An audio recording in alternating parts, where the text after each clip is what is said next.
Alléluia. Je vous bénis tous au nom tout-puissant de Jésus-Christ de Nazareth. Aujourd'hui, nous allons partager quelque chose de très important pour tous ceux et celles qui sont intéressés ou qui sont dans le besoin de la délivrance. Nous allons parler de 25 portes d'entrée des démons. Alors, je vous exhorte tous à être très attentifs. Vous devez savoir que la délivrance est un processus. Et l'une des étapes les plus importantes dans le processus de la délivrance, c'est la suppression du droit légal spirituel. La suppression du droit légal spirituel est l'une des étapes les plus importantes dans le processus de la délivrance. Et les démons sont des êtres spirituels et il est important de comprendre qu'il est impossible pour un esprit ou pour un démon de posséder ou d'accéder à la vie de quelqu'un sans avoir le droit légal. Et même le Saint-Esprit ne peut pas accéder à la vie d'une personne sans le consentement de cette personne. Parce qu'il est illégal pour les êtres spirituels d'opérer dans le monde physique sans y être invités ou invoqués. Quand Dieu a créé Adam et Ève, Dieu a donné les clés ou la clé du monde physique à Adam. Et c'est pour ça qu'il a donné la domination à Adam sur tout ce qu'il y avait sur la terre. Et lorsque Adam et Ève ont péché, ils ont transféré cette clé de domination à Satan. C'est là où Satan a eu le droit légal de venir opérer sur terre. Sinon qu'il était illégal pour n'importe quel esprit de opérer dans le monde physique. Donc, c'est la raison pour laquelle il est important de connaître les portes d'entrée des démons si vous voulez être efficace pour empêcher les démons d'accéder à votre vie ou alors pour obtenir votre délivrance des démons. Les portes d'entrée permettent seulement aux démons d'entrer dans votre vie, mais elles ne permettent pas aux démons de demeurer dans votre vie. Donc les portes d'entrée, elles permettent aux démons d'entrer, mais elles ne maintiennent pas ces démons dans votre vie. Ce qui permet aux démons ou aux esprits de demeurer dans notre vie ou de rester dans nos vies, ce sont les forteresses. Les forteresses sont ce qui maintient les démons dans votre vie. Une forteresse, c'est un ensemble de mensonges auxquels nous croyons et qui contrôle n'importe quel domaine dans notre vie. C'est un chemin de pensée erroné basé sur le mensonge et la tromperie en nous que nos ennemis utilisent pour avoir de l'avantage sur nous. Fermer ou détruire les portes d'entrée des démons et démolir ou renverser les forteresses sont impératifs pour chasser les démons et les maintenir hors de votre vie. C'est pourquoi aujourd'hui, je vais partager avec vous les portes d'entrée des démons qui sont les plus courantes dans la vie de ceux qui ont besoin de délivrance des démons et des mauvais esprits. Et ce que je partagerai avec vous dans quelques minutes, sont des choses que j'ai pu acquérir, pas seulement par révélation, mais aussi par expérience, parce que ce domaine, c'est le domaine dans lequel Dieu m'a appelé. Donc, première porte d'entrée des démons, ce sont les mauvaises pensées, que ce soit les pensées impures, les pensées malsaines. Vous devez savoir que lorsque vous permettez aux mauvaises pensées d'entrer dans votre cœur, cela peut ouvrir votre âme à une intrusion ou à une influence démoniaque. Un esprit de violence alors ou de méchanceté peut alors accéder à une telle personne et l'inciter à commettre la violence et la méchanceté. De même aussi, des esprits impurs dans ton cœur peuvent, ou dans le cœur d'une personne, peuvent inviter les esprits de convoitise sexuelle dans la vie de cette personne et inciter cette personne à s'engager dans toutes sortes et toutes formes d'immoralité sexuelle. Et plus cette personne s'engage dans l'immoralité sexuelle, plus la porte deviendra grande et alors des forteresses pourront être établies. Et ces forteresses peuvent alors conduire cette personne dans des addictions. Donc vous voyez, quand quelqu'un devient déjà addict à quelque chose, c'est parce que le démon est entré et le démon a opéré, et plus le démon a opéré dans la vie de cette personne, le démon a établi des forteresses qui ont créé maintenant cette addiction dans la vie de cette personne. La Bible nous dit dans le livre de Proverbes chapitre 23 verset 7, « Car il est comme sont les pensées de son âme. » Donc la Bible nous dit « L'être humain sont comme sont les pensées de son cœur ou les pensées de son âme. » Cela signifie que le type de pensée sur lesquelles vous méditez dans votre cœur, les types de pensées que vous permettez d'entrer dans votre cœur, déterminera le type d'esprit qui influenceront votre vie. Et sachez que l'esprit qui influence votre vie dictera vos actions et vos réactions.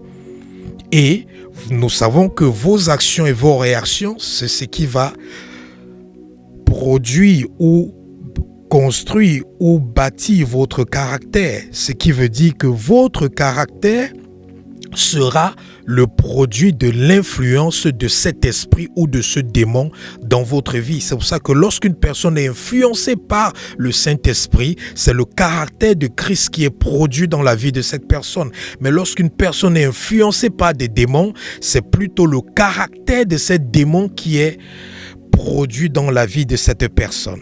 Donc, première porte d'entrée des démons, ce sont les pensées mauvaises, les pensées impures et les pensées malsaines. Deuxième porte d'entrée des démons, ce sont des émotions ou des sentiments négatifs. Émotions ou sentiments négatifs. Il est très important d'être conscient du type d'émotions et de sentiments que vous manifestez dans votre cœur. Les émotions jouent un rôle très important dans la façon dont une personne se comporte et réagit à une situation. Et il est important d'être en bonne santé émotionnelle. Vous savez, quelqu'un qui a une bonne santé émotionnelle contrôle ses sentiments, contrôle ses pensées, contrôle ses comportements, ses actions, ses réactions. Mais lorsque vous ne contrôlez pas vos sentiments ou vos émotions, vous allez agir avant de réfléchir. Et la plupart du temps, lorsqu'on agit avant de réfléchir, on regrette par rapport à ses actions. Mais lorsqu'on réfléchit avant d'agir, il est rare qu'on regrette parce qu'on a pris le temps de réfléchir. Par exemple, quelqu'un qui agit grossièrement, au travers de cet acte qui est le produit d'une émotion négative en lui, peut ouvrir la porte dans sa vie à l'esprit d'arrogance ou d'orgueil. Quelqu'un qui est peut-être, qui se sent anxieux ou qui est inquiet, peut inviter dans sa vie ou ouvrir la porte dans sa vie à l'esprit d'anxiété ou d'inquiétude. Car il est clair que dans le livre de Philippiens chapitre 4 verset 6, la Bible nous dit « Ne vous inquiétez de rien, mais en toute chose, faites connaître à Dieu vos besoins par des prières et des supplications avec des actions de grâce. » Donc lorsque tu t'inquiètes, c'est une émotion. Et cette émotion est suffisante pour donner l'accès aux démons d'anxiété ou d'inquiétude dans ta vie. Donc, même l'exemple de quelqu'un qui se met en colère, il peut ouvrir dans sa vie la porte à l'esprit de la colère, à l'esprit de la violence et voire même à l'esprit du meurtre. Donc, faites attention aux émotions que vous manifestez dans votre cœur. Porte d'entrée des démons numéro 3, le manque de pardon ou le refus de pardonner. C'est une porte majeure d'entrée des démons. Dans Matthieu chapitre 18, à partir du verset 21 jusqu'au verset 35, Jésus nous a raconté une parabole. Et cette parabole, il nous l'a racontée pour nous faire voir l'importance de pardonner aux autres. Et dans cette parabole, il était question d'un roi qui a pardonné un de ses serviteurs une dette importante qu'il ne pouvait pas rembourser. Et ce même serviteur a ensuite trouvé un de ses compagnons de service qui lui devait une somme d'argent beaucoup plus petite. Au lieu d'accorder la même miséricorde qu'il avait reçue et de pardonner son compagnon de service, il le fit mettre en prison. Et lorsque le roi apprit ce qui s'était passé, il était furieux.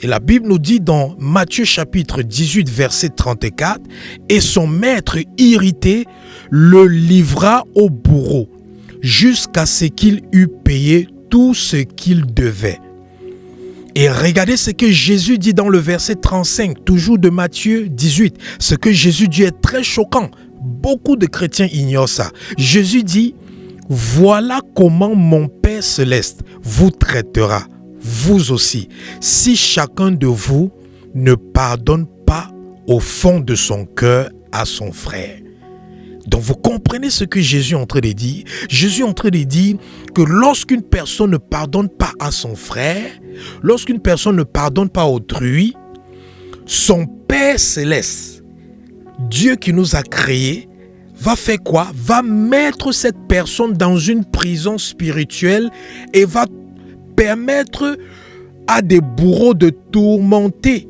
cette personne. Parce que c'est ce qui s'est passé au verset 34. Donc vous devez comprendre que lorsque vous refusez de pardonner, vous vous placez vous-même dans une prison spirituelle. Et vous donnez aux démons le droit légal de vous tourmenter au quotidien. C'est pour ça que toute personne qui a en elle le manque de pardon ou qui refuse de pardonner est automatiquement déjà tourmenté par les démons, parce que c'est un décret de Jésus-Christ. Matthieu chapitre 18, versets 34 à 35. Donc, le manque de pardon, au fait, c'est une prison spirituelle. Le manque de pardon est une prison spirituelle dans laquelle on est tourmenté légalement par les démons. N'importe quel démon a le droit légal de tourmenter légalement toute personne qui refuse de pardonner. Et vous devez savoir une chose, c'est que refuser de pardonner à quelqu'un ne blessera pas la personne qui vous a offensé. Mais cela vous fera souffrir dans votre cœur. Au travers de quoi? De l'amertume, du ressentiment ou de la rancune. Donc quand vous ne pardonnez pas quelqu'un qui vous a offensé, ce n'est pas cette personne qui souffre, c'est vous qui souffrez. Vous n'avez point de paix dans votre cœur. Quelqu'un qui a le manque de pardon dans son cœur ne pourra jamais avoir la paix d'esprit, ne pourra jamais avoir la paix dans son cœur. C'est pour ça que vous devez savoir que pardonner, c'est quelque chose qui est primordial si vous voulez avoir la paix et si vous ne voulez pas être tourmenté par des démons. Et sachez aussi que l'acte de pardonner C'est se libérer de la prison spirituelle du manque de pardon. Et le pardon n'est pas un sentiment, mais c'est plutôt un choix. Le pardon n'est pas un sentiment, mais c'est un choix. C'est la raison pour laquelle vous ne devriez pas avoir envie de pardonner avant de pouvoir pardonner. Non, non. Mais vous devriez choisir de pardonner parce que c'est un ordre de Dieu, c'est un commandement. Et en aucun cas, vous ne devez penser que pardonner signifie tolérer l'offense qui vous a été faite. Ou penser que pardonner, c'est dire que ce qui vous est arrivé était OK. Non. Pardonner ne veut pas dire tolérer l'offense. Pardonner ne veut pas dire consentir à l'offense. Pardonner, c'est tout simplement obéir au commandement de Dieu qui dit nous devons pardonner. Porte d'entrée des démons numéro 4, c'est l'ignorance. Je sais que beaucoup d'entre vous diront Dieu ne tient pas compte des temps d'ignorance. L'ignorance n'est pas un péché. Mais vous devez savoir que lorsque vous êtes ignorant, vous agissez par ignorance. Et la plupart des actions que vous posez par ignorance ont des conséquences sur votre vie. C'est pourquoi Dieu a dit dans le livre d'Osée, chapitre 4, verset 6, que mon peuple périt faute de connaissance, parce que vous les prêtres, vous avez rejeté la connaissance, je vous rejetterai et vous ne serez plus mes prêtres.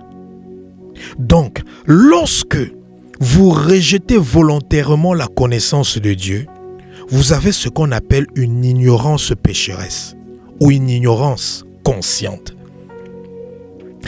Et une ignorance pécheresse ouvrira les portes de votre vie aux démons.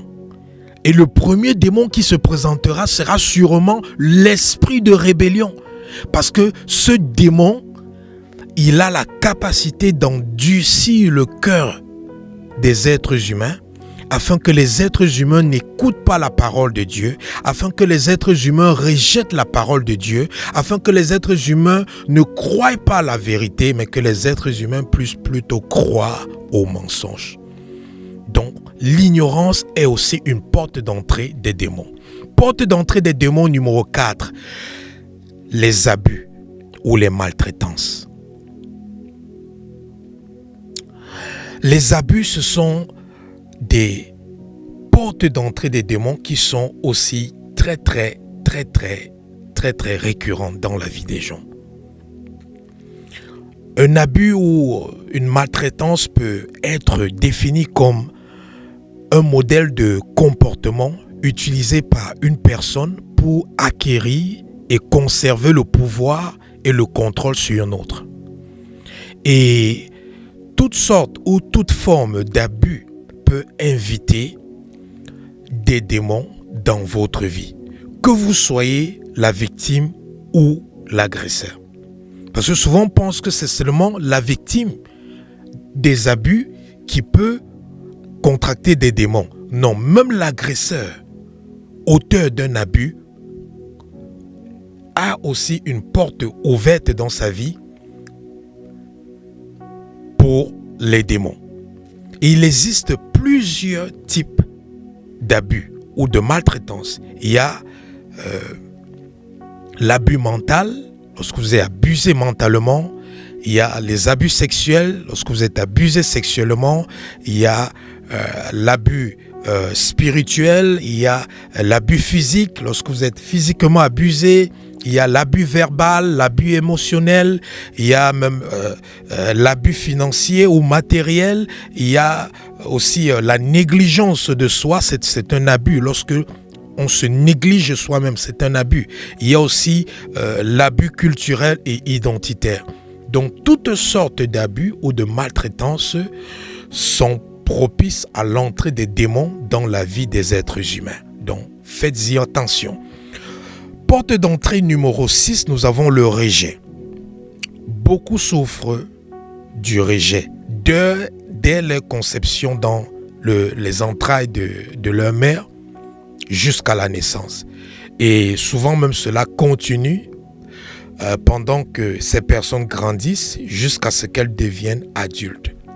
Et le rejet ouvre tellement des portes aux démons dans nos vies. Ça peut ouvrir les portes aux démons de la solitude, du ressentiment, aux démons de l'amertume, de la faible estime de soi, aux démons du découragement, de la honte, aux démons du suicide, des troubles de l'alimentation, aux démons de la tristesse, du chagrin, de l'insécurité, de l'insomnie et autres. Donc le rejet, c'est une porte d'entrée des démons qui ouvre vraiment la porte à une variété de démons dans la vie des individus qui l'ont. Donc, faites attention au rejet. C'est quelque chose qu'il faut traiter dans votre vie. Nous avons la porte d'entrée des démons numéro 7. Ce sont les malédictions. Les malédictions sont les portes d'entrée des démons. Plusieurs personnes ont contracté des démons au travers des malédictions, c'est-à-dire les malédictions prononcées sur ces personnes ont donné le droit légal aux démons d'opérer dans la vie de ces personnes. Et nous avons 4 catégories de malédictions. Nous avons des malédictions démoniaques. Ce sont des malédictions prononcées par les démons, prononcées par les entités démoniaques ou prononcées par les agents sataniques. Vous savez, ils opèrent avec les malédictions. Ils relâchent les malédictions 24 sur 24 et ils se tiennent sur ces malédictions pour accomplir leur feuille de route ou leur agenda dans la vie des êtres humains. Deuxième type de malédiction ou de catégorie de malédiction, ce sont les malédictions générationnelles. Ce sont des malédictions héritées ou transmises d'une génération à l'autre dans une famille. Et les malédictions générationnelles peuvent être décrites comme l'effet cumulatif sur une personne des choses que ses ancêtres ont faites, crues ou pratiquées dans le passé. Ou alors une conséquence des actions, des croyances et des péchés de ses ancêtres ou des membres de ses familles. Nous avons la troisième catégorie de malédictions qui sont les malédictions autoproclamées. Ce sont toutes sortes de paroles négatives que vous prononcez à haute voix sur vous-même. Donc toute parole négative que vous prononcez à haute voix sur vous-même est une malédiction autoproclamée.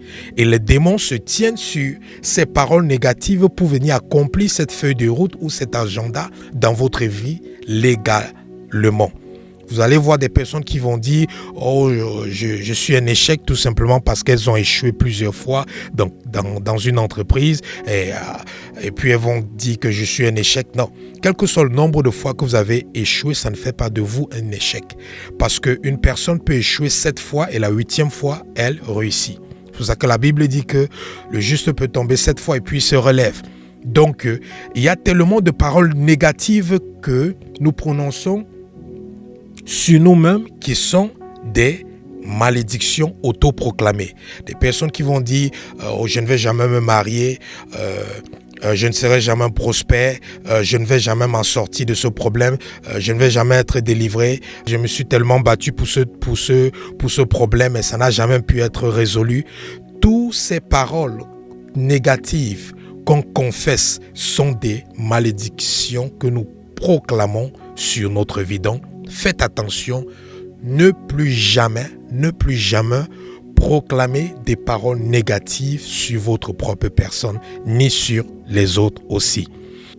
La 4e catégorie des malédictions, nous avons les malédictions territoriales. Ce sont des malédictions imposées ou prononcées sur une zone ou sur un territoire déterminé. Et toute personne résidant dans cette zone ou sur ce territoire peut être influencé par ces démons qui sont chargés d'exécuter cette malédiction territoriale sur toute l'étendue de ce territoire.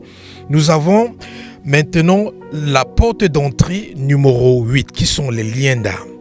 Les liens d'âme sont les portes d'entrée des démons. Un lien d'âme, c'est une connexion avec quelqu'un profondément ancré dans votre âme.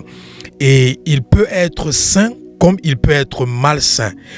Et les liens d'âme les plus populaires et les plus destructeurs se forment pendant l'immoralité sexuelle, c'est-à-dire l'adultère, la fornication ou toutes sortes de perversions.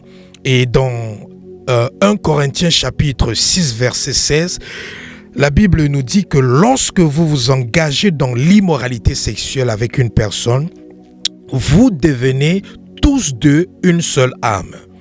Ce lien d'âme malsain créé entre vous deux deviendra alors comme une corde ou comme une connexion que les démons ou les mauvais esprits peuvent utiliser à leur avantage pour passer d'une personne à une autre. Et si cette personne a des démons qui la tourmentent et que vous avez eu des rapports sexuels avec elle, les démons qui tourmentent cette personne peuvent également avoir le droit de vous tourmenter à cause de ce lien d'âme malsain créé entre cette personne et vous. Donc, c'est la raison pour laquelle Dieu est contre l'immoralité sexuelle, parce que c'est un des péchés que nous faisons avec notre corps et qui a le plus de répercussions et de conséquences dévastatrices. Porte d'entrée numéro 9. L'héritage. Oui, l'héritage est une porte d'entrée aux démons dans la vie des individus. Vous savez, il y a des familles qui venaient ou qui adorent des idoles ou qui se livrent à des rituels avec des esprits. Et la plupart du temps, ces familles ont sciemment ou alors inconsciemment donné le droit légal à ces mauvais esprits de régner sur les affaires des membres actuels et futurs de leur famille. Alors ces mauvais esprits ou ces entités spirituelles ou ces démons ont déjà le droit d'influencer ou d'entrer dans la vie de toute personne née dans de telles familles. C'est pourquoi la plupart des démons chassés dans la vie des adultes sont entrés en eux pendant qu'ils étaient encore enfants ou pendant leur enfance. Donc l'héritage est aussi une porte d'entrée des démons. Porte d'entrée des démons numéro 10. Les dédicaces ou les consécrations sataniques sont aussi des portes d'entrée des démons. Une dédicace est une alliance entre une divinité et une personne, un lieu ou une chose. Et toute dédicace ou toute consécration à une personnalité autre que Dieu le Père, le Fils ou le Saint-Esprit est une dédicace satanique ou maléfique. Et quand quelqu'un est dédié ou consacré à un être autre que Dieu, il donne le droit aux démons derrière cette consécration ou cette dédicace dans sa vie. En quelque sorte, il se met de côté ou il se met à part pour être utilisé exclusivement par ces démons. Parce que lorsqu'on consacre quelque chose, ça veut dire que quoi? Ça veut dire qu'on met cette chose à part pour une utilité précise. Donc lorsque tu es consacré, ça veut dire que tu es mis à part pour être utilisé par l'esprit derrière la consécration. Donc une consécration satanique ou une dédicace satanique d'une personne automatiquement va mettre cette personne de côté pour l'utilité des esprits derrière cette consécration. Donc, les consécrations et les dédicaces sataniques sont des portes d'entrée des démons dans la vie des personnes. Porte d'entrée numéro 11, les alliances sataniques ou les alliances maléfiques. Une alliance est un accord entre deux ou plusieurs parties qui se font des promesses contraignantes et travaillent ensemble pour atteindre un objectif commun. Il existe 3 types d'alliances. Il y a les alliances entre Dieu et les humains. Il y a les alliances entre les humains. Et ensuite, il y a les alliances entre les humains et Satan ou ses agents. Donc ça, ce sont les 3 types d'alliances qui existent. Et vous devez savoir que les mauvais esprits ou les sataniques ou les agents sataniques ont toujours tendance à pousser les gens à contracter inconsciemment des alliances avec eux. Parce qu'ils savent qu'ils utiliseront ces alliances maléfiques pour avoir le droit légal de pouvoir opérer dans la vie de ces personnes sans aucune retenue ou sans aucune réserve. Porte d'entrée des démons numéro 12. Ce sont les pactes démoniaques ou les pactes sataniques. Un pacte, c'est une promesse que vous vous faites à vous-même, à quelqu'un d'autre, à des esprits ou même à Dieu. Et un pacte démoniaque, satanique ou diabolique est quelque chose que vous dites ou auquel vous êtes d'accord à l'intérieur de vous et qui ne correspond pas à la parole de Dieu ou à la volonté de Dieu pour votre vie. Et les pactes sataniques souvent sont prononcés pendant les périodes de souffrance, c'est-à-dire quand les gens sont dans des moments de douleur ou sont éprouvés. Ce sont souvent pendant ces moments de souffrance, de déception que les gens font des pactes. Et la plupart du temps, beaucoup de gens ont fait des pactes dans l'enfance aussi parce qu'ils étaient ignorants. Ils n'avaient pas la maturité qu'ils ont aujourd'hui. Ils ont déclaré tellement de choses qui jusqu'à aujourd'hui continuent à affecter leur vie. Et jusqu'à aujourd'hui, il y a tellement de personnes qui sont négativement affectées par les pactes qu'elles ont effectués pendant leur enfance ou bien pendant les temps d'ignorance ou pendant les moments d'immaturité. Donc les pactes démoniaques et même aussi les vœux sataniques ou démoniaques sont aussi les portes d'entrée des démons dans nos vies. Porte d'entrée des démons numéro 13, c'est l'implication dans l'occultisme ou bien dans tout ce qui est occulte, dans le monde occulte. Quel que soit ce que c'est, que ce soit la sorcellerie ou la consultation de l'horoscope. Vous connaissez les gens qui regardent, qui consultent l'horoscope. Les gens qui font des incantations, même si vous les faites juste par ignorance ou bien même si vous ne croyez pas et que vous faites juste pour plaire à X ou à Y, sachez que non, vous ouvrez les portes aux démons dans votre vie quand vous faites des incantations par amusement. Vous êtes en train d'ouvrir les portes aux démons dans votre vie parce qu'il y a beaucoup de gens qui ont fait des incantations juste pour plaire à X ou Y, qui peut-être quelqu'un vous demande de prononcer certaines paroles et vous prononcez juste ces paroles-là pour faire plaisir à cette personne. Vous ne savez pas que ces paroles-là sont des incantations. Et vous devez savoir que en ce qui concerne les choses spirituelles, que vous croyez, que vous ne croyez pas, cela affecte votre vie. Vous n'avez pas besoin de croire que les démons existent pour que les démons puissent affecter votre vie. Que vous croyez que les démons existent, que vous ne croyez pas que les démons existent, les démons affecteront votre vie lorsqu'il y aura une porte d'entrée. Donc les choses spirituelles, tu n'es pas obligé de croire. Que tu crois, que tu ne crois pas, ça fonctionne.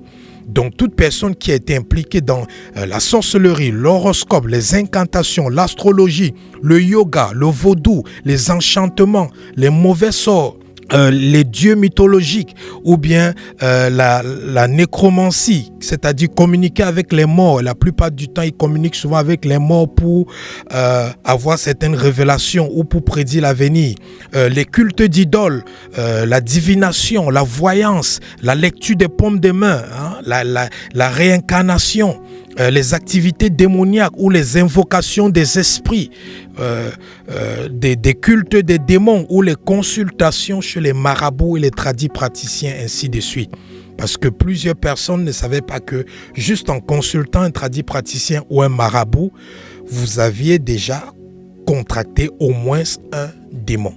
Donc, il est rare qu'après avoir consulté un marabout ou un tradipraticien, que vous ne contractez pas au moins un démon. C'est très très rare. 90% de personnes qui ont consulté des marabouts, des tradipraticiens ou des féticheurs ont contracté des démons pendant leur consultation.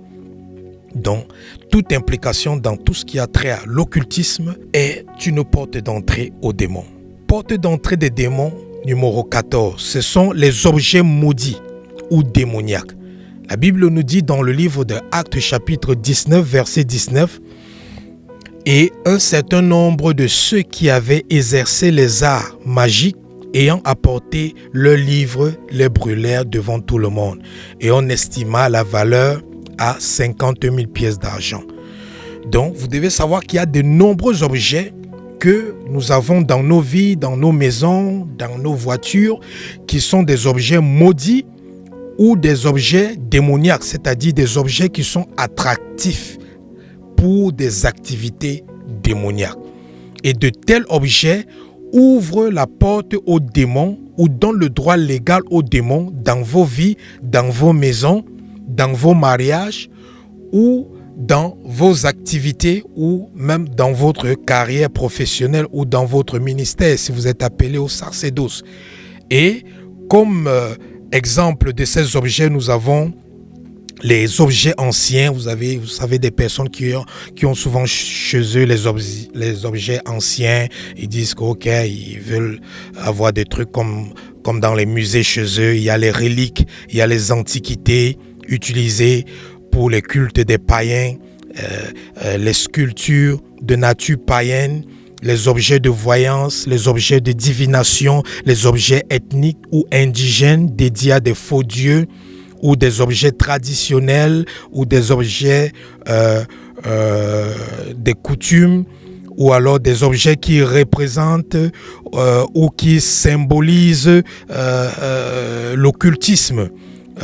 Que ce soit les fétiches ou les figurines des esprits, des démons, ou vous voyez beaucoup de personnes des figurines dans leur maison comme décoration. Ils ne savent pas que c'est ça qui maintient les démons dans leur vie et dans la vie de leurs enfants et dans la vie de toute personne qui habite dans ces maisons. Il y a les cartes et les boules de cristal utilisées pour dire la bonne aventure, les différentes concoctions que les gens font pour soi-disant éloigner les esprits ou contrer les mauvais sorts sur les ménages ou sur les personnes. Ces trucs-là sont des démons. Je me rappelle, il y a de cela des années, peut-être ça fait peut-être 7 ans ou 8 ans ou plus.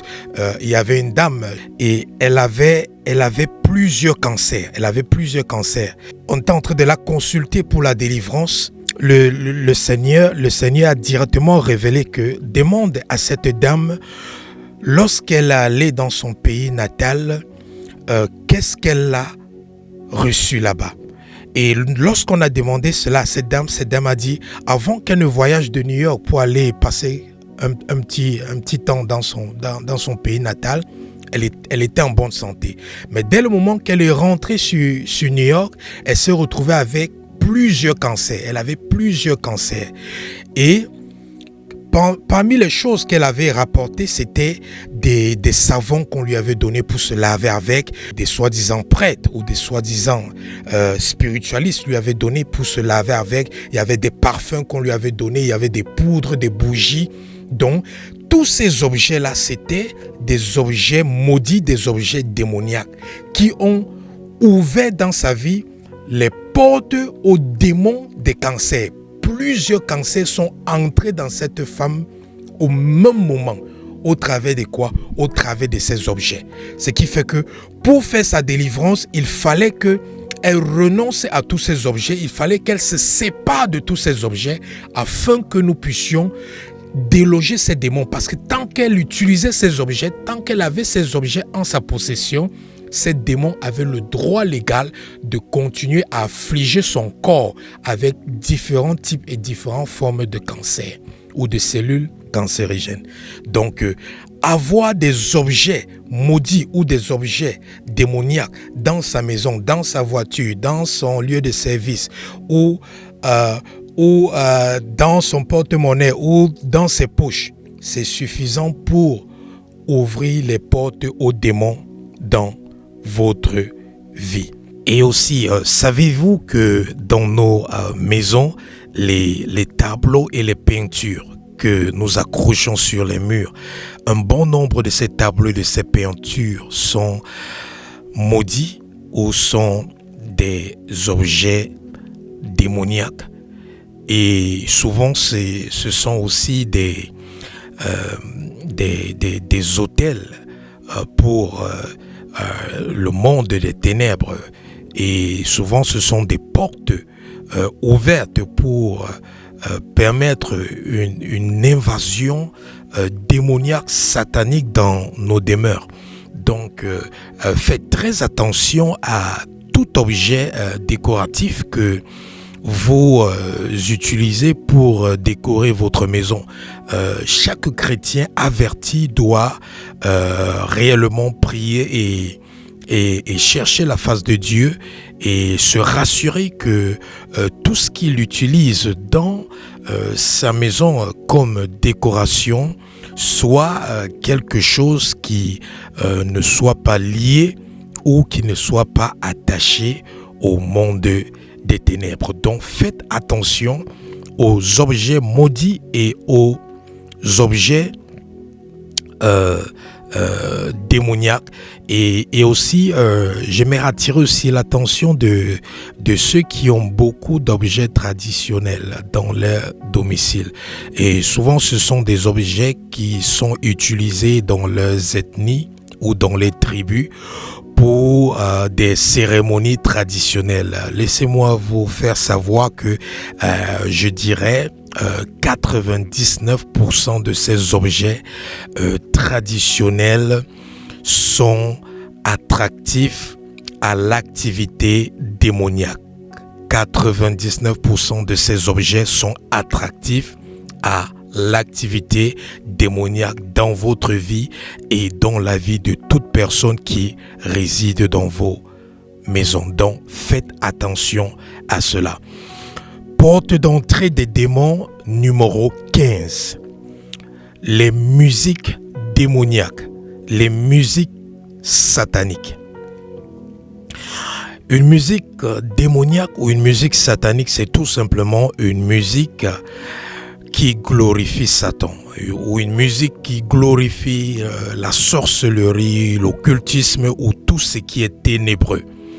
En fait, vous devez savoir que l'un des moyens les plus faciles pour les démons d'entrer dans la vie des personnes, c'est la musique.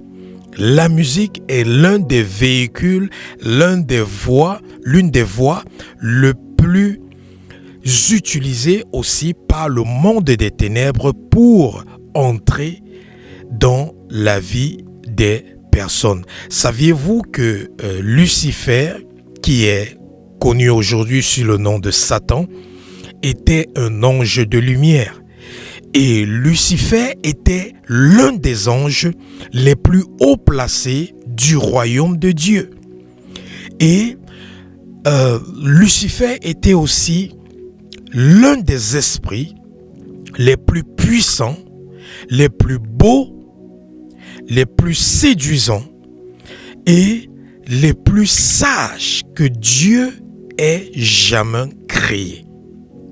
Et Lucifer a été créé avec des capacités et des talents surnaturels en musique. Et ces capacités et ces talents surnaturels que Dieu avait donnés à Lucifer, c'était pour qu'il puisse utiliser cela quotidiennement pour la gloire de Dieu. C'est pour ça que certains disent que Lucifer était celui qui avait comme responsabilité le ministère de la louange et de l'adoration dans le royaume de Dieu.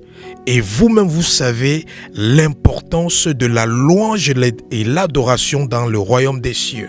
Donc, imaginez-vous une personne ou imaginez-vous un esprit ou un ange à cette position. Cela veut dire qu'il avait vraiment beaucoup d'autorité, beaucoup de puissance, beaucoup d'onction et beaucoup de qualité. Mais aujourd'hui, Lucifer devenu Satan utilise maintenant ses dons et ses capacités surnaturelles en musique pour faire quoi? Pour inspiré et produit de la musique démoniaque, qui est un outil très puissant aujourd'hui pour influencer, manipuler, piéger et ensorceler ou envoûter les personnes. Vous devez savoir que une musique démoniaque n'est pas simplement une musique où le nom de Satan ou les noms des démons sont prononcés. Une personne peut prononcer le nom de Jésus, le nom de Dieu dans sa musique, mais être en train de faire une musique démoniaque ou satanique. Une musique démoniaque, c'est une musique qui est inspirée par le diable.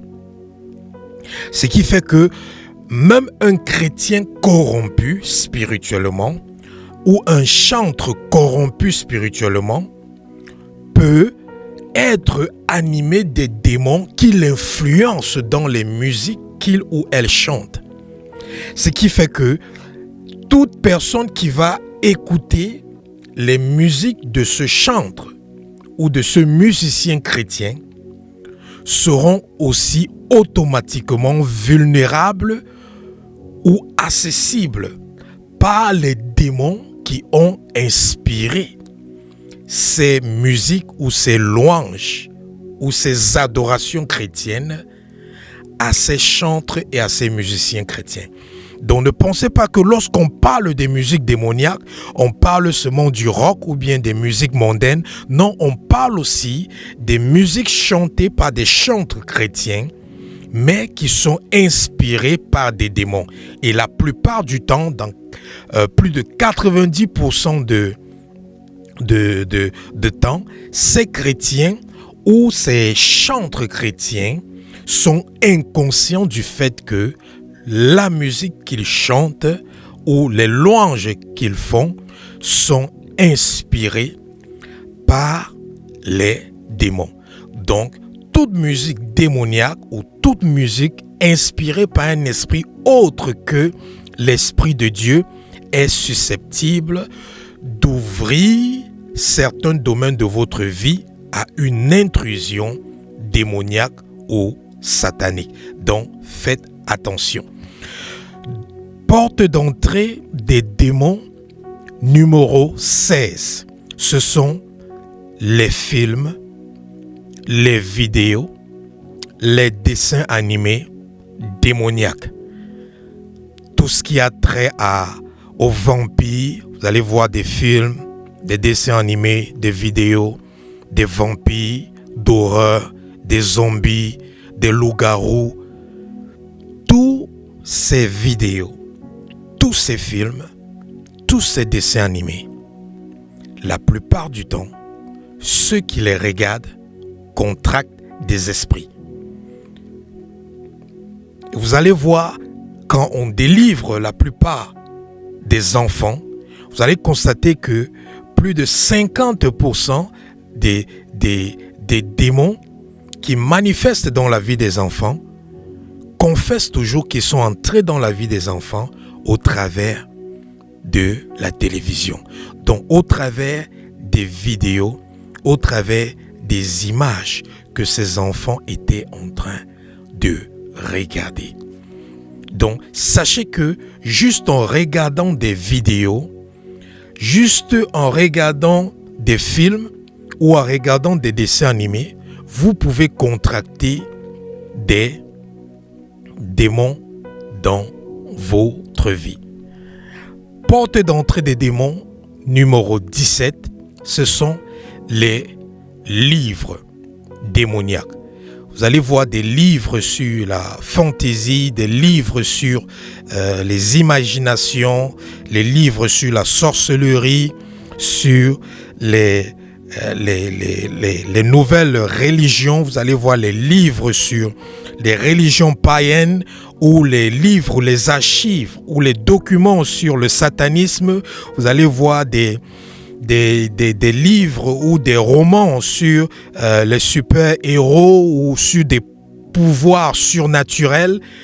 tous ces genres de documents, juste le fait d'être en possession de ces documents, un démon a le droit légal d'entrer dans votre vie et d'opérer dans votre vie. Il y a des personnes que lorsqu'ils viennent pour la délivrance, le Saint-Esprit révèle qu'il y a des livres ou des documents ou des archives dans les demeures dont ils doivent s'en séparer. Et dans ce cas, s'ils ne s'en séparent pas, qu'est-ce qui va se passer? Quel que soit comment on chasse ces démons pourront partir, mais dès le moment où ces personnes vont mettre le pied dans leur maison, ces démons vont revenir en eux. Pourquoi? Parce que dans leur maison, il y a encore des documents, il y a encore des archives démoniaques, il y a encore des écrits qui glorifient le monde des ténèbres. C'est pour ça qu'il faut faire attention. Il y a même certains livres philosophiques,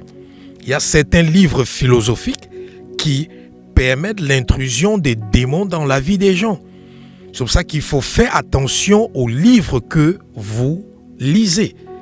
C'est vrai qu'il faut lire, la lecture est bien, mais tellement de personnes ont été envoûtées au travers des livres.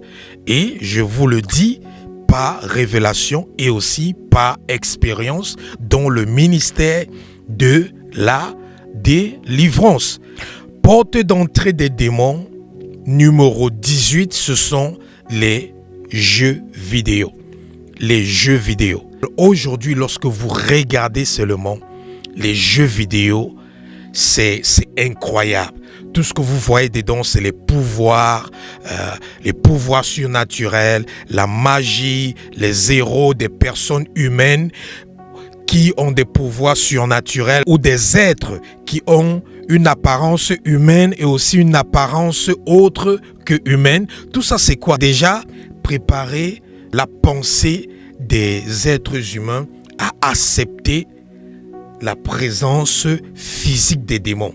Parce que vous devez savoir que les démons prennent aussi une forme physique. Donc, les jeux vidéo démoniaques sont des portes d'entrée des démons. Donc, faites attention aux jeux vidéo que vous permettez à vos enfants de jouer. C'est pour ça que vous allez voir la plupart de ces jeux vidéo, ce sont des jeux vidéo qui glorifient Satan ou qui encouragent la violence, le meurtre et ainsi de suite. Et c'est pour ça que vous allez voir certains enfants qui sont refermés en eux-mêmes ou certaines personnes, même adultes, qui sont refermés en eux-mêmes et qui n'ont pas de connaissances, qui n'ont pas d'amis, qui n'échangent pas avec d'autres personnes. Ils s'enferment seulement dans leur chambre. Ils passent toute leur journée à voir des jeux vidéo. Et c'est aussi la même chose même pour des dessins animés. Je connais une dame qui est adulte, elle est adulte, on est en train de vouloir même la renvoyer dans son lieu de service à cause des dessins animés. Une femme qui passe son temps à voir les dessins animés. Depuis qu'elle est enfant, jusqu'à aujourd'hui, elle voit les dessins animés des princesses qui volent dans les airs, ainsi de suite. Pourquoi? Elle est possédée par les démons qui sont entrés en elle au travers de ces dessins animés. C'est pour ça qu'étant adulte, elle se retrouve en train de regarder les dessins animés au point où on veut la renvoyer dans son lieu de service parce qu'elle passe son temps à regarder les dessins animés. C'est comique, n'est-ce pas? Ça vous fait rire, n'est-ce pas? Mais c'est la réalité. C'est la réalité ici dehors de plusieurs personnes. Donc, comme je disais, porte d'entrée des démons numéro 18, ce sont les jeux vidéo démoniaques. Porte d'entrée numéro 19, les péchés ancestraux ou parentaux, c'est-à-dire les péchés des ancêtres ou les péchés des parents peuvent aussi ouvrir la porte aux démons dans votre vie. La Bible nous dit dans Exode chapitre 20 verset 5 que Dieu punit l'iniquité des pères sur les enfants jusqu'à la 3e et la 4e génération de ceux qui Laïs, vous devez savoir que bien que vous ne puissiez pas être tenu moralement responsable devant Dieu pour les péchés de vos parents et de vos ancêtres, vous pouvez toujours souffrir des conséquences sociales, économiques et spirituelles de leurs péchés. C'est pourquoi de nombreux enfants ont tendance à adopter les mêmes comportements pécheurs que leurs parents. Et dans de nombreux cas, les démons qui ont influencé la vie des parents et des ancêtres affectent également la vie de leur postérité. Lors des séances de délivrance, une chose que nous constatons, c'est que les démons avouent souvent qu'ils sont entrés dans la vie des gens lorsque les parents de ces personnes ont commencé à se quereller, à se battre ou à lutter ou à se droguer ou à boire de l'alcool ou à vivre ou à mener une vie d'immoralité ou à vivre dans la débauche. Donc, le fait qu'un parent vit dans la débauche, c'est suffisant pour donner le droit légal aux démons d'entrer dans ses enfants. Le fait qu'un parent consomme de l'alcool d'une manière excessive ou le fait que des parents se querellent ou des parents se battent ou des parents argumentent tout le temps dans la maison, dans le foyer, c'est suffisant pour permettre ou donner le droit légal à des démons d'entrer dans la vie des enfants. Donc, il faut savoir que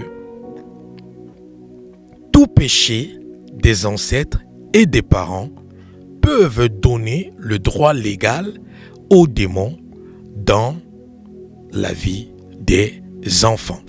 C'est la raison pour laquelle je dis toujours aux gens qu'il est important de prier Dieu de pardonner les péchés de vos parents et de vos ancêtres.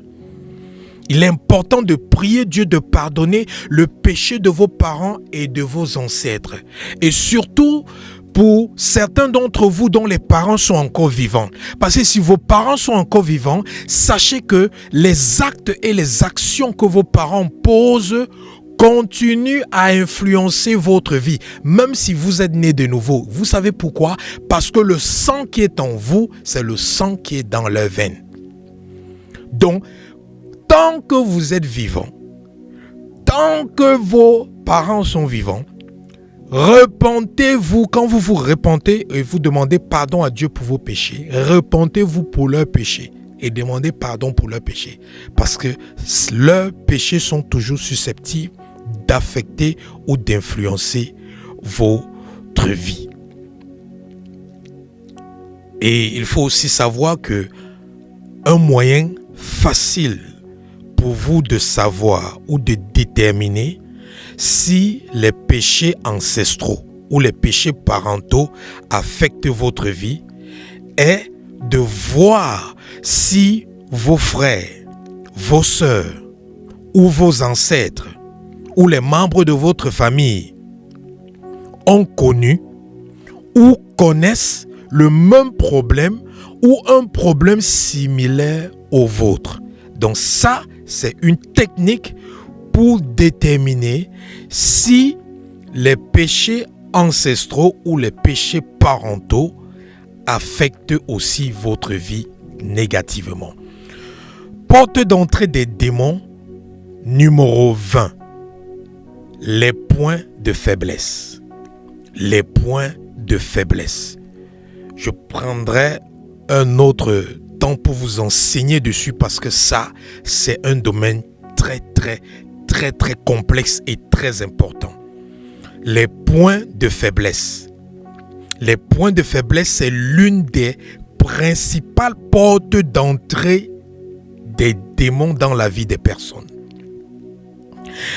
Mais c'est aussi l'une des portes d'entrée des démons qui est la moins connue des croyants. Ouais. Les points de faiblesse, c'est l'une des portes d'entrée des démons qui est la moins connue des croyants. la plupart des croyants sont inconscients ou ne connaissent pas ou sont ignorants de cette porte d'entrée des démons, les points de faiblesse. Et c'est quoi les points de faiblesse? Laissez-moi un peu vous expliquer ça. Lorsque vous éprouvez une faiblesse, comme par exemple un traumatisme physique, un choc émotionnel ou des expériences effrayantes ou des expériences troublantes, et que votre système naturel de défense physique, émotionnel et spirituel est affaibli, cela vous rendra vulnérable aux démons qu'ils voudront s'attacher à vous. Oui. Je me souviens avoir chassé un démon d'une dame. Et le démon m'a dit qu'il était entré dans le corps de cette dame au travers d'une cicatrice sur son dos. Et après la délivrance, j'ai posé la question à cette dame: as-tu une cicatrice sur ton dos? Parce que le démon qui est en toi a dit qu'il est entré dans ta vie au travers d'une cicatrice que tu avais sur ton dos. Et la dame a dit effectivement, lorsqu'elle était gamine, elle a eu un indifférent avec une camarade de classe. Et cette camarade de classe a pris un bic et lui a piqué ou lui a poignardé dans le dos avec ce bic. Donc, et ça s'était passé lors d'une dispute, lorsqu'elle était au collège, dans l'enfance. Et bien que elle était devenue adulte, un démon était entré en elle au travers de cette blessure qui avait été infligée sur son dos. Une blessure, c'est quoi? Une blessure, c'est lorsque tu as une blessure, tu es dans une condition de faiblesse. Pourquoi? Parce que ton corps physique est sur le choc, ou ton corps physique est traumatisé, ou les défenses, ou la défense de ton corps physique est affaiblie. Et c'est pour ça que tu ressens de la douleur. Donc les démons utilisent souvent cela comme porte pour entrer dans la vie des personnes. Il y a une personne pour qui j'avais prié et le démon avait confessé qu'il était entré au travers d'une blessure que cette personne avait eue au pied. Et effectivement, cette personne avait la cicatrice de cette blessure sur son pied. Et cette personne m'a dit, lorsqu'elle était petite, elle s'était blessée au pied. Et que sa blessure qu'elle avait eue au pied l'avait beaucoup menacée. Mais elle avait été finalement guérie. Mais elle ne savait pas qu'un démon était entré en elle lorsqu'elle s'était blessée. Et là, voilà, elle était adulte et il y avait un démon en elle qui est entré en elle pendant un moment de faiblesse ou de traumatisme physique. Combien de fois, à plus forte raison, les gens qui ont des traumatismes émotionnels, combien de fois, à plus forte raison, les gens qui ont eu tout genre de traumatisme dans leur vie? C'est pour ça que vous devez savoir qu'il y a plusieurs personnes que les démons sont entrés dans leur vie après qu'elles ont été violées. Parce que quelqu'un qui est violé est traumatisé. Quelqu'un qui est violé est traumatisé mentalement, émotionnellement et aussi physiquement. Et c'est aussi une expérience effrayante, choquante pour une telle personne. C'est pour ça que les personnes qui sont violées, la plupart du temps, elles sont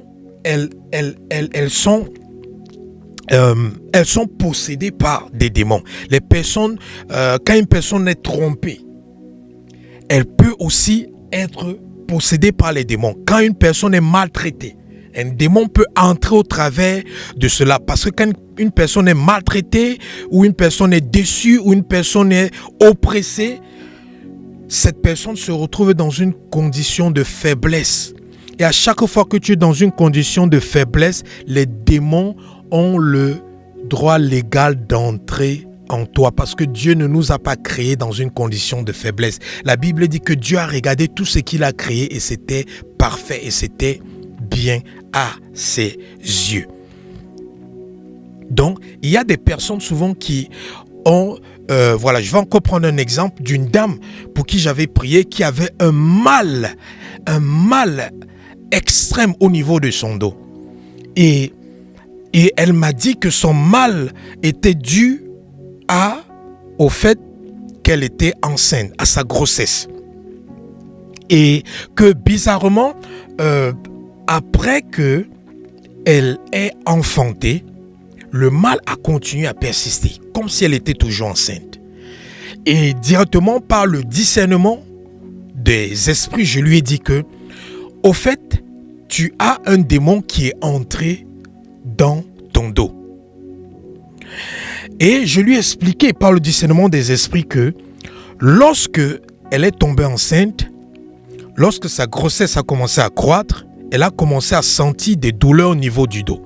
Mais ces douleurs qu'elle avait au niveau du dos étaient des douleurs naturelles, dues au fait qu'elle était enceinte. Mais maintenant, parce qu'elle était dans un moment de faiblesse physique, un moment où son système naturel de défense physique était affaibli à cause de cette douleur, un démon est maintenant entré dans son dos. C'est pour ça qu'après qu'elle ait accouché, la douleur a continué à persister comme si elle était encore enceinte. Et c'est là que je lui ai dit que si on prie pour commander à ce démon de sortir, la douleur va disparaître. Et par la grâce de Dieu, après avoir prié, le démon est sorti et le mal de dos chronique a disparu. Donc, c'est de cette manière qu'il y a plusieurs personnes que les démons attendent que ces personnes se trouvent dans une condition de faiblesse pour entrer en eux. C'est pour ça que vous allez voir des personnes qui ont peut-être quelqu'un qui a peut-être eu un accident et la personne n'arrive plus à marcher. Mais vous voyez, un serviteur de Dieu vient prier pour la personne, il commande au démon de sortir et vous voyez la personne commence à marcher. Qu'est-ce qui s'est passé? Ce qui s'est passé, c'est que cette personne a eu un accident et cette personne était physiquement endommagée. Mais maintenant, le démon est entré en cette personne après que cette personne ait eu l'accident pour maintenir maintenant cette personne handicapée. Ce qui fait maintenant que si cette personne ne va pas chez un ministre de délivrance qui va lui dire que ici, tu as besoin, il faut qu'on déloge le démon qui est entré en toi pour que tu puisses marcher parce que physiquement, tu n'as plus de problème. Mais maintenant, spirituellement, il y a un démon qui était entré au travers de cette blessure que tu avais eue. Cette personne va rester sur une chaise roulante alors que physiquement, elle est guérie. Mais maintenant, c'est un démon qui la maintient handicapée ou un démon qui l'empêche de marcher. Donc, il y a plusieurs personnes qui souffrent aujourd'hui parce qu'ils ont des démons qui sont entrés dans leur vie à cause des traumatismes, à cause des chocs émotionnels, à cause des expériences tragiques, des expériences effrayantes, des expériences catastrophiques. Et maintenant, ce type de personnes, pour les aider, on doit faire recours à deux choses. On doit faire recours premièrement à ce qu'on appelle la guérison intérieure ou la guérison de l'âme et ensuite faire recours à la délivrance. Parce que ce type de personne, si vous ne faites pas recours d'abord à la guérison intérieure ou à la guérison de l'âme, le démon aura toujours le droit légal de demeurer dans la vie de cette personne. Pourquoi? Parce que le démon est entré dans la vie de cette personne lorsque ces personnes ont reçu un choc émotionnel, physique, spirituel, ou lorsque ces personnes ont eu un traumatisme quelconque. Donc, ce qui fait que dans ce genre de cas, par le discernement des esprits, le ministre de délivrance, il va d'abord administrer une guérison de l'âme ou une guérison interne ou une guérison intérieure à cette personne. Et ensuite, lorsqu'il finit d'administrer cette guérison, maintenant, il va commander maintenant aux démons ou à tous les esprits qui sont entrés dans cette personne suite à cette condition de cette personne de sortir. Et ces esprits seront dans l'obligation de sortir. Pourquoi? Parce que le droit légal que ces esprits avaient a été supprimé. Et ce droit légal, c'était quoi? C'était la condition de traumatisme, de faiblesse ou que cette personne avait dans sa vie. Donc, les points de faiblesse sont des portes d'entrée des démons dans la vie des personnes et plusieurs personnes, je dirais la plupart des personnes sur qui nous faisons la délivrance ont ce problème-là. Il y a au moins un démon qui est entré dans leur vie au travers des points de faiblesse. Mais comme j'ai dit, je reviendrai sur ce domaine plus tard dans un autre enseignement. Porte d'entrée des démons numéro 21, la toxicomanie. C'est quoi la toxicomanie? C'est lorsque vous consommez des drogues ou des médicaments illégaux ou légaux ou alors de l'alcool ou d'autres substances à des fins autres que celles pour lesquelles ils sont censés être utilisés. Ou lorsque vous utilisez ces choses en quantité excessive, ce qui fait que vous devenez vulnérable à l'entrée des démons. Et pourquoi?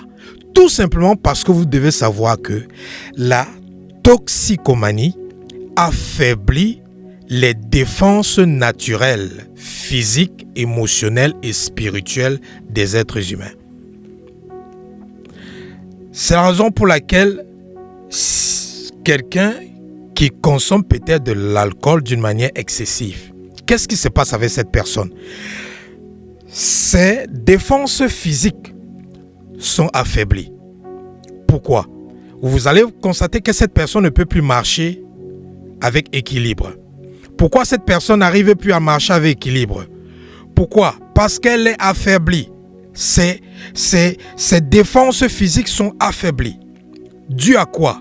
À la toxicomanie. Et cette même personne, si vous lui posez des questions pour répondre, ça sera un peu difficile, elle va trop réfléchir ou alors elle va parler du n'importe quoi. Ça veut dire que quoi?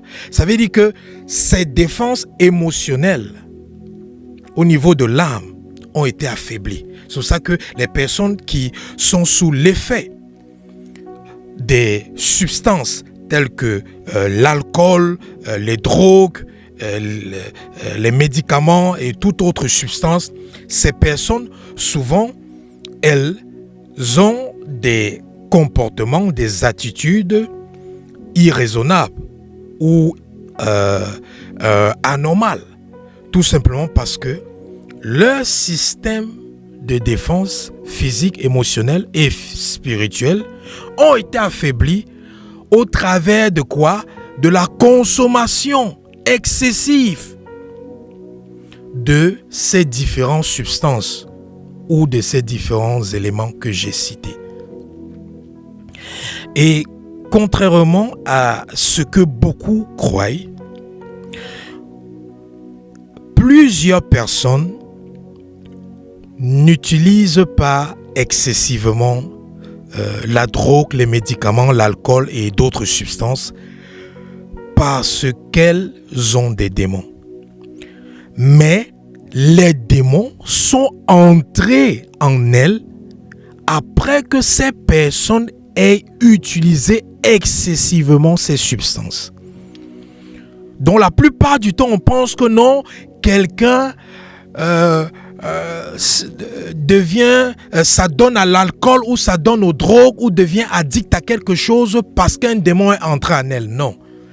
C'est quand cette personne a commencé à utiliser cette chose d'une manière excessive, c'est ça maintenant qui a ouvert la porte au démon pour entrer en cette personne, opérer dans la vie de cette personne, bâtir ou ériger une forteresse qui s'est transformée maintenant en une addiction dans la vie de cette personne. Donc, la toxicomanie est une porte d'entrée des démons. Porte d'entrée des démons numéro 22, l'immoralité sexuelle. Tout engagement dans toutes sortes et toutes formes d'immoralité sexuelle, que ce soit la fornication, la masturbation, l'adultère, la pornographie, toutes sortes de perversions, sont des portes d'entrée des démons. Et vous devez savoir que juste même en regardant des vidéos qui ont des nudités à l'intérieur ou en regardant des images de nudité ou des images où des personnes sont habillées d'une manière indécente ou des personnes sont vêtues d'une manière à ce qu'on peut voir certaines parties intimes de leur corps. Saviez-vous que juste en jetant un coup d'œil sur des images pareilles ou juste en regardant des vidéos pareilles, vous ouvrez votre âme à une intrusion démoniaque. C'est pour ça que vous devez faire attention aux vidéos que vous regardez. Vous devez faire attention aux images que vous regardez. Vous devez même faire attention aux images des photos des gens que vous regardez. Parce que il y a tellement de personnes qui sont possédées juste après avoir regardé à une image ou à une photo. C'est la raison pour laquelle faites même attention à certains soi-disant films chrétiens. Parce qu'il y a tellement de films chrétiens aujourd'hui dans lesquels on retrouve des scènes qui ont des contenus à caractère sexuel. Vous allez voir des films soi-disant chrétiens, souvent même tournés par des enfants de Dieu, dans lesquels vous voyez un homme et une femme s'embrasser. Et vous savez bien que cet homme et cette femme qui s'embrassent dans ce film-là, ils s'embrassent à la bouche d'une manière intime, mais alors qu'ils ne sont pas mariés. Certaines personnes peuvent dire que non, ils sont seulement en train de faire du cinéma, ils sont seulement des acteurs. Ce n'est pas, non. Ce n'est pas une affaire d'acteurs. Parce que si vous, aujourd'hui, vous êtes marié et quelqu'un part embrasser votre épouse ou votre époux, vous ne serez pas indifférent à cela en disant que non, c'est juste parce qu'ils sont en train de faire du cinéma. Non. C'est de l'immoralité sexuelle en direct. C'est de l'immoralité sexuelle en direct. Aujourd'hui, il y a tellement de films chrétiens comme ça. Vous voyez des films chrétiens où les gens s'embrassent. Des films chrétiens où les gens se touchent d'une manière vraiment tellement indécente. Même si on veut faire allusion à l'immoralité sexuelle dans un film chrétien, il y a quand même des choses qu'on ne doit pas faire. Il y a quand même des choses qu'on ne doit pas faire. Aujourd'hui même, il y a des films de Jésus. Il y a des films de Jésus. Vous voyez des gens à l'intérieur s'embrasser, toucher les femmes. Ce sont des films de Jésus. Pensez-vous que ces films sont inspirés par Dieu? Non. Parce que ce type de film lorsque vous regardez ce genre de scène, c'est suffisant pour vous pour recevoir dans votre vie un démon de convoitise. C'est suffisant pour vous pour recevoir dans votre vie un démon d'impudicité. Oui, plusieurs personnes ont contracté des démons d'impudicité en regardant des films chrétiens. Donc c'est pas parce que un film chrétien est étiqueté film chrétien que vous allez croire que c'est un film chrétien. C'est pas parce que une vidéo est étiquetée vidéo chrétienne que vous allez croire. Aujourd'hui, il y a des comédies chrétiennes incroyables, des comédies chrétiennes où il y a des scènes vraiment impudiques, des comédies chrétiennes où il y a des scènes vraiment d'abomination, des comédies chrétiennes où il y a des scènes vraiment de blasphème, même du Saint-Esprit. Mais parce qu'elles sont étiquetées chrétiennes, souvent certains chrétiens vont aller les regarder. Quand vous les regardez, qu'est-ce qui se passe? Non, elles ouvrent automatiquement dans votre âme les portes pour que les démons qui ont inspiré ces personnes viennent maintenant affecter ou influencer votre vie. Porte d'entrée des démons numéro 23, l'avortement. Plusieurs démons qui sortent dans le corps des femmes et des hommes confessent qu'ils sont entrés au travers de l'avortement. Oui, plusieurs démons entrent dans le corps des femmes et des hommes après un avortement. Et lorsque on délivre ce type de personnes, elles sont dans l'obligation de confesser l'avortement comme un meurtre. Elles sont obligées de dire qu'elles ont tué. Et pour certaines personnes qui ont eu l'opportunité de faire la délivrance avec moi et qui avaient commis des avortements, toutes ces personnes vous diront que à chaque fois, je les ai toujours mentionné ça, que vous devez confesser l'avortement comme un meurtre. Parce que dès le moment où vous avortez, c'est le démon de Moloch. Ce démon à qui étaient sacrifiés les enfants dans l'Ancien Testament. Ce démon entre en vous. Et de même, vous allez vous poser la question, est-ce qu'un homme avorte pour qu'il doit confesser l'avortement? Lorsqu'un homme a participé à l'avortement d'une femme, il est aussi coupable que cette femme.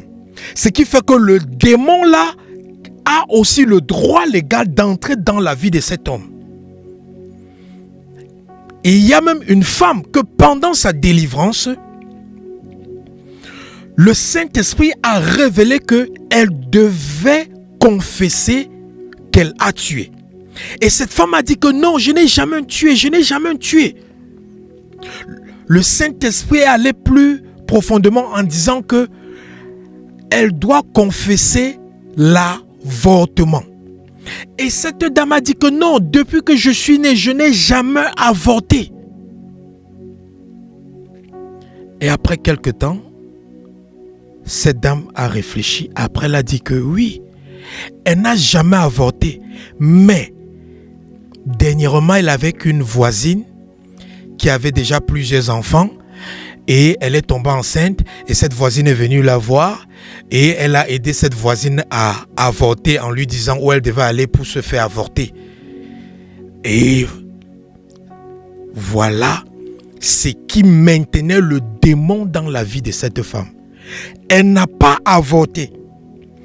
Son ami est venu lui dire qu'elle est tombée enceinte et qu'elle et son mari, ils ont déjà tellement d'enfants, ils ont des problèmes financiers, ils ne peuvent plus être capables de s'occuper d'un autre enfant. Et elle a donné des conseils à son ami où son ami pouvait aller avorter. Le démon est entré instantanément en elle. Au point où le jour de sa délivrance, il fallait qu'elle confesse d'avoir participé à l'avortement de son ami, donc d'avoir participé à un meurtre pour que maintenant le démon puisse sortir de sa vie. Donc, l'avortement est une porte d'entrée des démons. Si tu as avorté ou si tu as participé à l'avortement de X ou de Y, sache que tu as une porte d'entrée des démons ouverte dans ta vie, donc tu dois fermer cette porte. Et c'est pour ça que pour ce genre de cas, pour chasser les démons qui sont entrés dans la vie des gens au travers de l'avortement, il faut que la personne confesse l'avortement comme un péché et comme un meurtre. Il faut que la personne se repente de cette action afin que maintenant le démon soit délogé. Porte d'entrée numéro 24. Tout péché non confessé ou non repenti.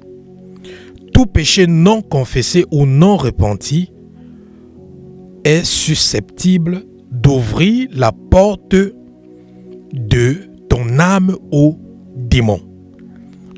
Et il existe plusieurs cas où les ministres de délivrance ont eu du mal à délivrer les gens jusqu'à ce que le Saint-Esprit révèle que ces gens devraient confesser, renoncer et se repentir de certains péchés spécifiques.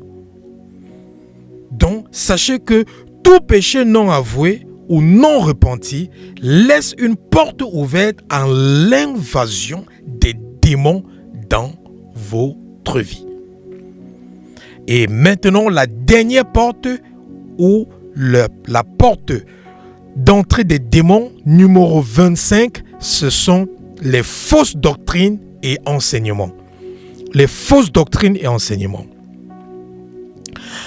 Tout d'abord, il faut que vous sachiez que quiconque critique ou est contre le ministère de délivrance a cette porte des démons ouverte dans sa vie.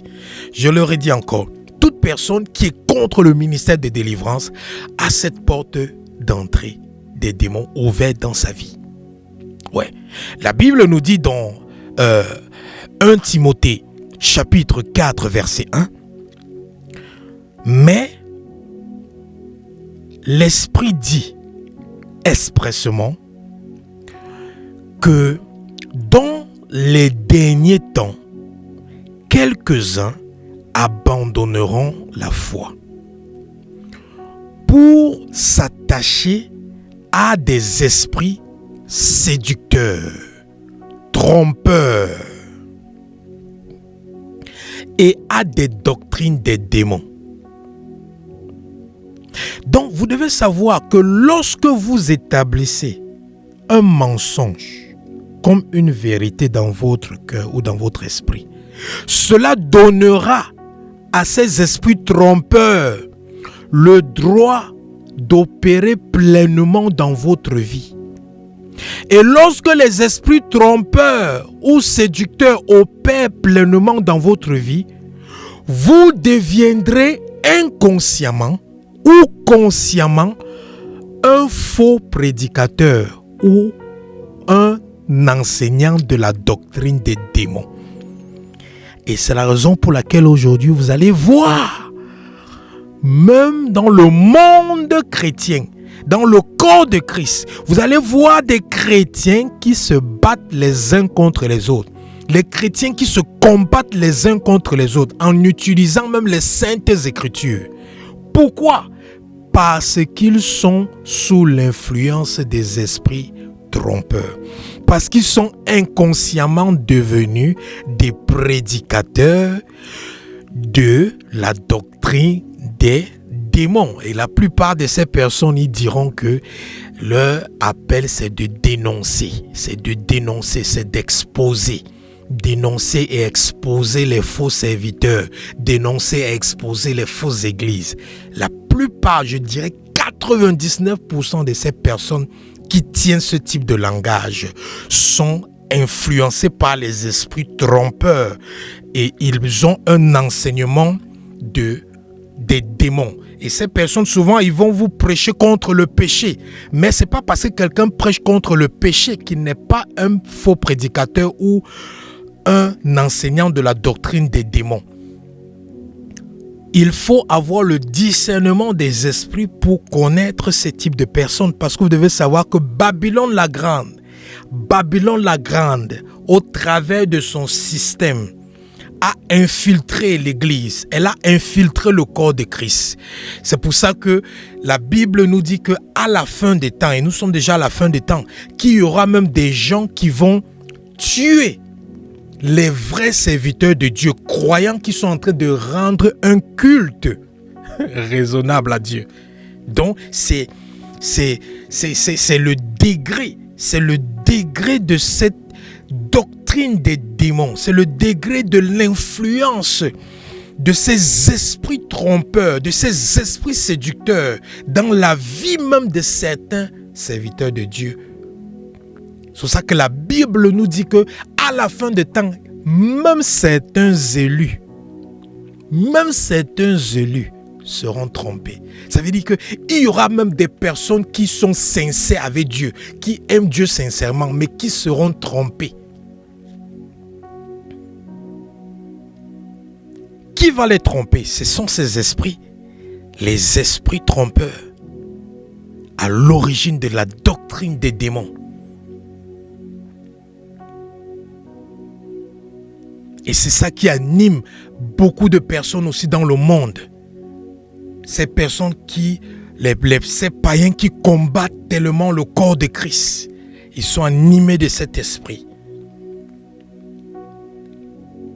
Donc, sachez que lorsque vous écoutez de telles personnes qui ont des enseignements ou qui prêchent la doctrine des démons, juste en les écoutant, vous allez contracter des démons.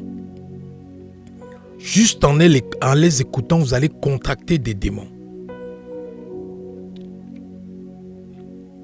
Donc, une fausse doctrine est suffisante pour ouvrir un démon, pour ouvrir la porte à un démon d'une croyance dans votre vie.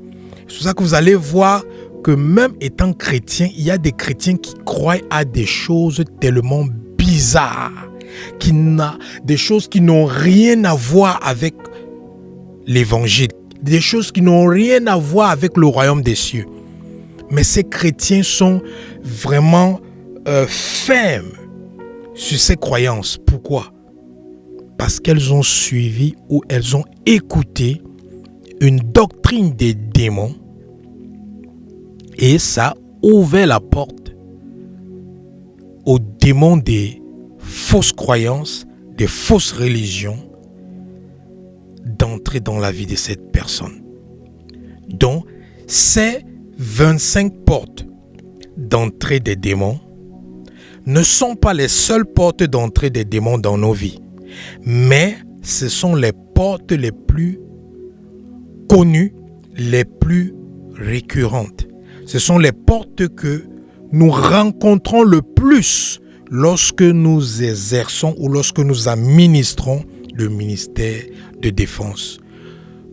Donc, au moins 80% des personnes qui ont besoin de délivrance ont au moins une de ces 25 portes d'entrée des démons dans leur vie. Et comme je l'ai dit au début, la suppression du droit légal des démons est une des étapes importantes dans le processus de la délivrance. Et pour remédier à ces portes des démons, ces portes d'entrée des démons, ou pour supprimer ce droit légal des démons dans nos vies, il faut faire recours à quoi? Numéro 1, la confession. Numéro 2, le renoncement. Numéro 3, la repentance.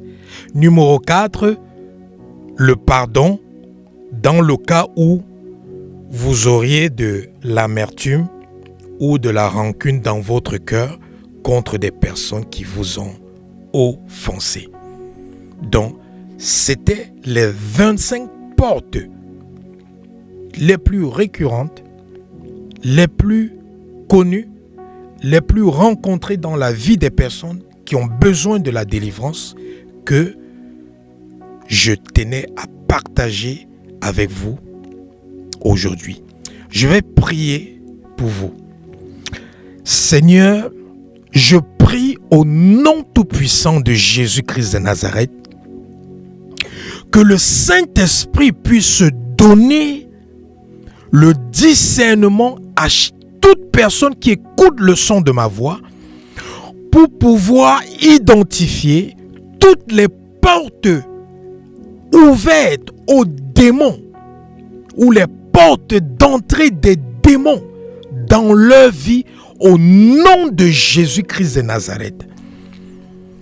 Que Dieu vous donne la grâce de supprimer tous les droits légaux spirituels de chaque démon, de chaque esprit qui n'est pas de Dieu dans vos vies au nom de Jésus-Christ. Je prie que vous recevez maintenant la grâce de discipliner chaque domaine de votre vie à la lumière des Saintes Écritures, à la lumière de la parole de Dieu, à la lumière de la vérité absolue de Christ, au nom tout-puissant de Jésus-Christ de Nazareth. Je prie que toute manœuvre du monde des ténèbres pour vous empêcher de découvrir ces portes d'entrée, d'identifier ces portes d'entrée dans votre vie, que ces manœuvres soient détruites maintenant au nom de Jésus. Je maudis les puissances, je maudis les esprits, je maudis leurs autels et tout ce qui les serve de renfort afin de pouvoir vous maintenir dans les captivités dans lesquelles vous vous trouvez. Au nom tout-puissant de Jésus-Christ de Nazareth, je prie que la lumière de Dieu expose tout agent des ténèbres dans vos vies. Que la lumière de Dieu expose toutes les manœuvres des ténèbres dans vos vies et les détruise, les anéantisse au nom tout-puissant de Jésus-Christ de Nazareth.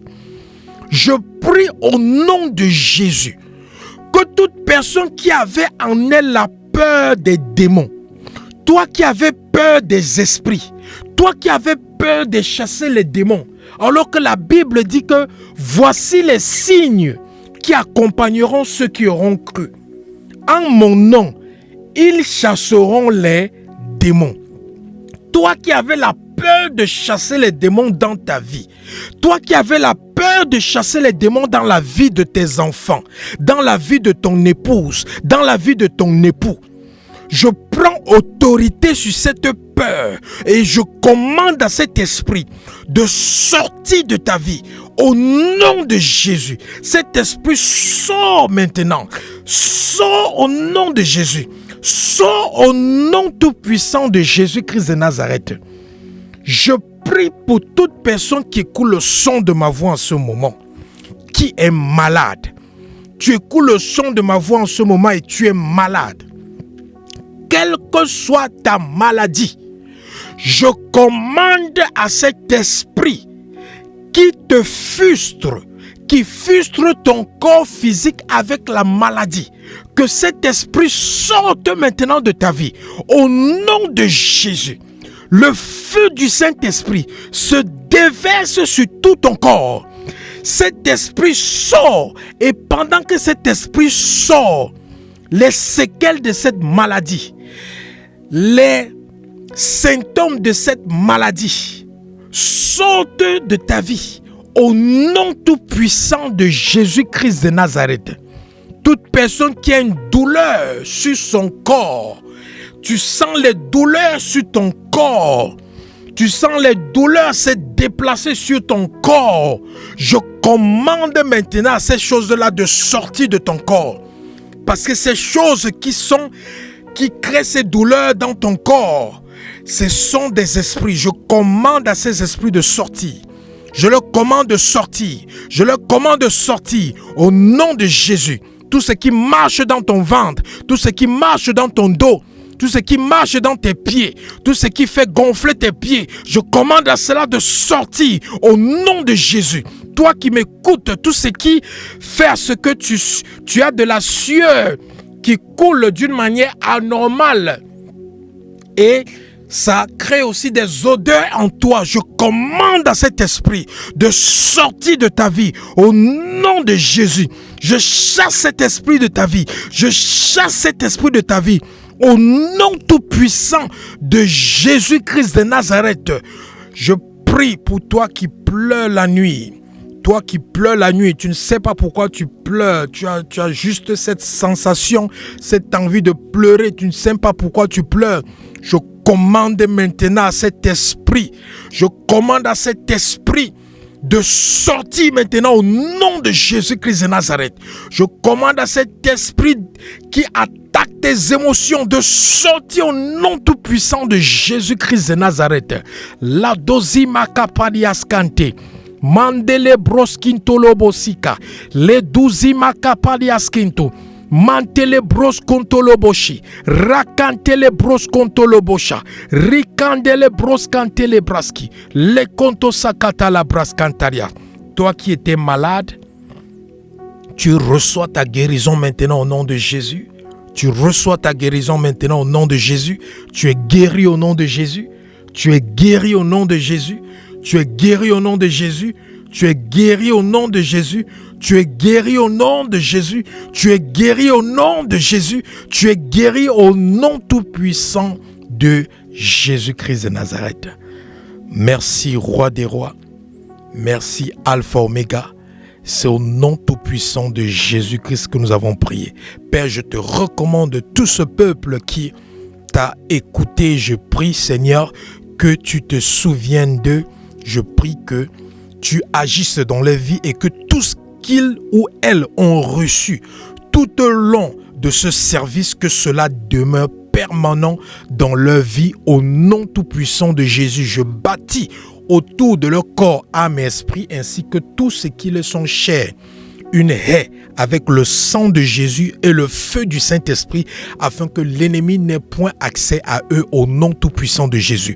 Merci, Roi des Rois. Merci, Alpha et Oméga. C'est au nom de Jésus-Christ que nous avons prié. Amen. Bien-aimé, va dans la paix du Christ. Le Seigneur t'a béni. Shalom.